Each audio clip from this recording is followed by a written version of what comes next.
Masih ingat dengan catatan si Roy? Sebagai dukungan kamu terhadap channel ini, silakan subscribe dan nyalakan lonceng notifikasi.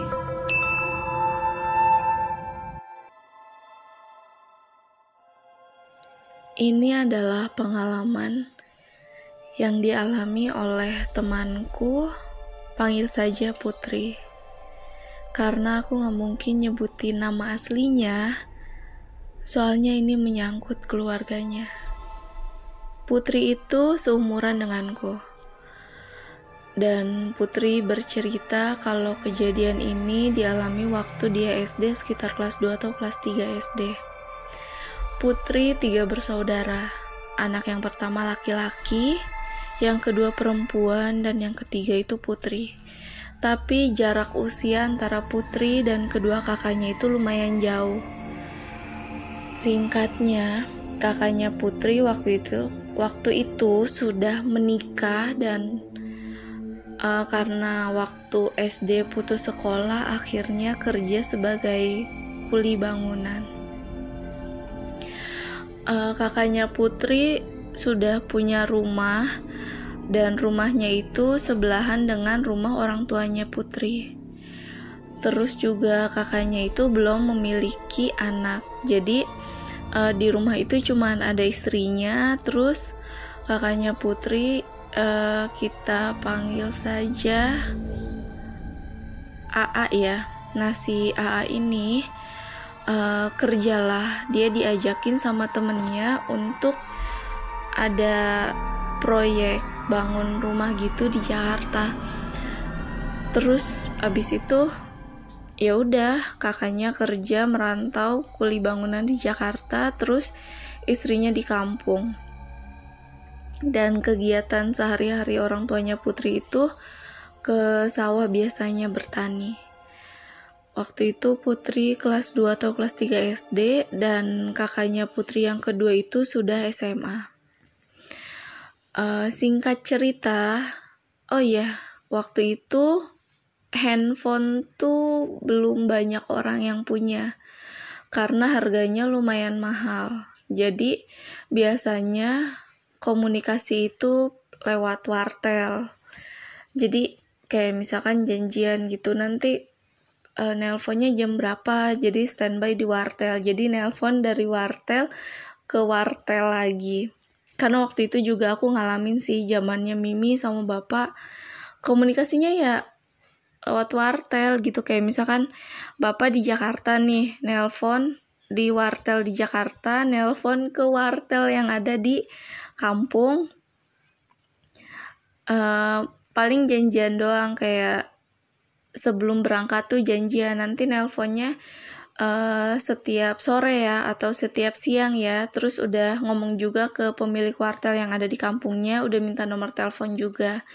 Terus nanti habis itu di Jakarta kalau udah nemu wartel buat nelpon itu biasanya minta nomornya, ngasih juga ke kampung. Jadi kalau di kampung ada perlu nelpon ke wartel itu buat nitip pesan. Nanti kalau misalkan Mimi nelpon ke wartel langganan bapak yang ada di Jakarta nitip pesan, nanti kalau bapak ke situ langsung disampaikan pesennya biar bapak langsung nelpon lagi, kayak gitu. Singkatnya, waktu kakaknya Putri lagi merantau di Jakarta, istrinya itu mengalami kecelakaan di jalan raya waktu lagi mau ke pasar naik motor.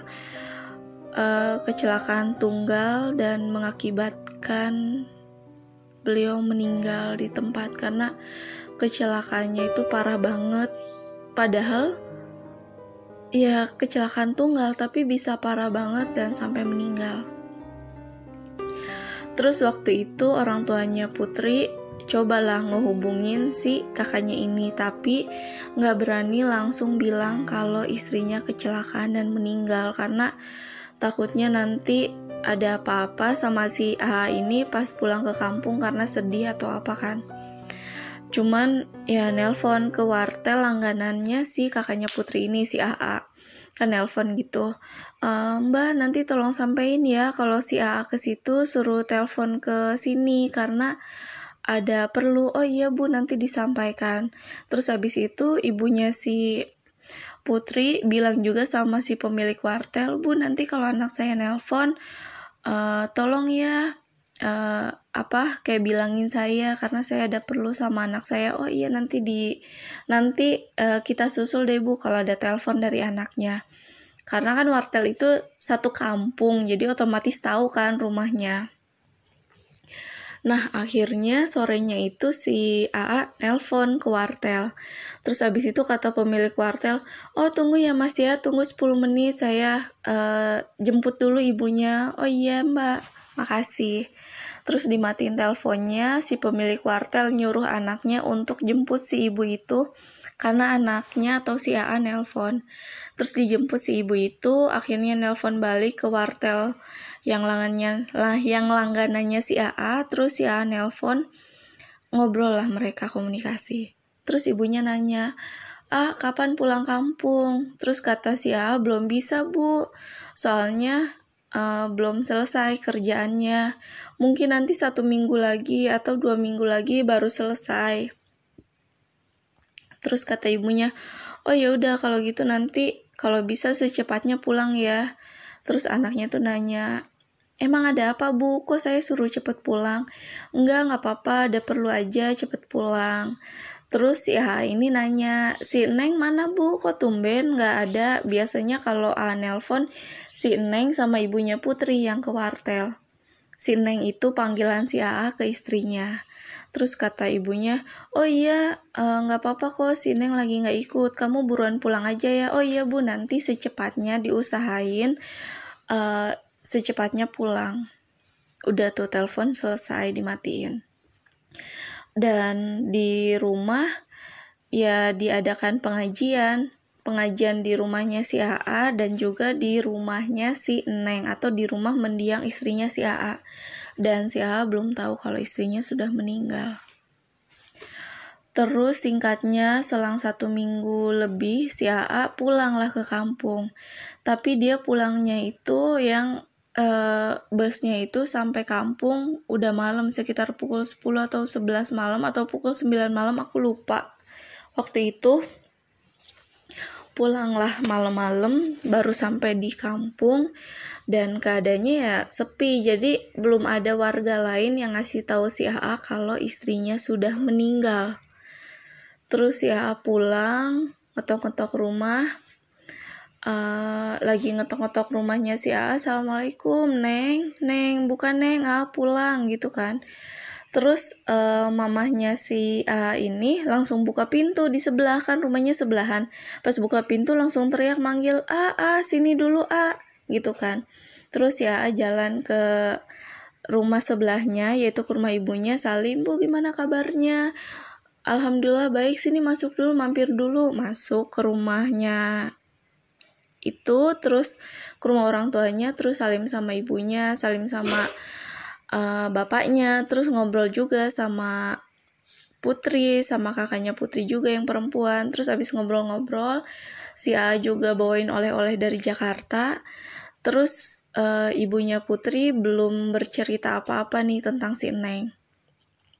Abis itu si AA suruh makan, tapi si AA bilang, enggak lah Bu, udah makan tadi di di jalan, sebelum sampai ke rumah di jalan udah makan dulu di bus, karena katanya si AA bawa bekal atau apalah itu. Terus abis itu oh ya udah tidur di sini aja ya, istirahat di sini aja, kata si AA. Enggak mau pulang aja ke rumah. Oh ya udah kalau gitu, dikasihin lah kunci rumah si AA ke si AA, tapi belum cerita tentang si Neng. Terus ya udah si AA pulang, buka kunci. Oh iya, si AA sempet nanya, loh kok rumahnya dikunci, kok kuncinya di ibu, kenapa? Terus kata si ibunya si AA tuh enggak apa-apa. Terus ya udah si AA pulang ke rumahnya, maksudnya untuk istirahat dan lain-lain. Nggak tahu juga sih karena Putri nggak cerita. Putri cuman bilang si AA akhirnya pulang ke rumahnya. Terus abis itu besok paginya sekitar pukul 6 pagi, mamanya Putri atau mamanya si AA tuh udah ketok-ketok pintu kan. Terus si A tuh buka pintu. Iya ma, kenapa? Iya bu, kenapa gitu kan. Terus kata ibunya tuh, ayo ikut ibu, mau kemana? Udah ayo ikut aja gitu kan. Terus kata si A, oh ya udah tunggu bu, ganti baju dulu. Abis ganti baju udah rapi, si AA ke rumah ibunya. Ayo bu, mau kemana gitu kan. Terus kata si ibunya tuh, ini sarapan dulu. Enggak, udah sarapan kok. Loh, udah sarapan? Kamu masak? Kamu bikin sarapan atau beli keluar? Kata ibunya gitu kan. Enggak bu, udah sarapan, nasi goreng dimasakin si Neng. Terus ibunya yang, dimasakin si Neng?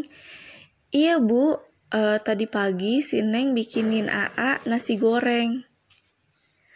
Terus abis itu ya udah ibunya buru-buru ngajakin si AA pergi. Jadi yang pergi itu waktu itu ibunya, si AA, bapaknya bertiga pergi karena kan si Putri sama kakaknya Putri itu yang perempuan sekolah. Jalan kaki. Terus si A tuh mulai nanya, ini mau kemana sih bu? Kok arahnya ke pemakaman umum? Terus kata ibunya, udah ayo ikut aja.